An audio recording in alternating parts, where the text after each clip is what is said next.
Here's what I think is the biggest ethical risk out there right now with regards to AI. I suppose it's only the biggest because it's the least well understood or known about. It's what I call the deliberation problem. So you're having a conversation with an LLM, you ask for some advice or some recommendations, or it's any kind of output really, and you say, why did you give me that output? Why was that the recommendation or the advice? Or why did you write the paragraph this way rather than that way? And it will give you what purports to be an explanation. And then you think, great, I've got an explanation. So you think, how responsible of me. I didn't just sort of trust the AI with its outputs. I asked it for an explanation for why it gave me that output.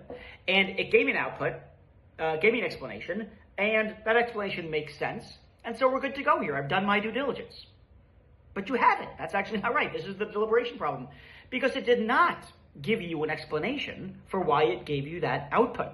What it did was, it cobbled words together in a way that made sense given what came before. But when it gave you that initial output that you were asking for an explanation for, it didn't provide that output on the basis of evidence or for the reasons that it later states. And that's because it's not a reasoning machine. It's not an evidence weighing machine. It's not a deliberative entity. It doesn't do any of those things. It's next token prediction.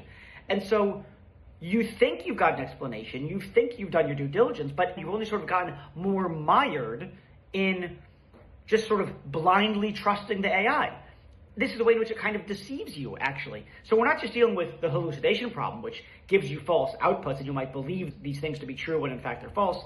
It's that it actually provides what seems to be explanations when they're really not. And so this increases the degree to which people defer to AI, when in fact the explanation should not increase your confidence that the AI actually got it right.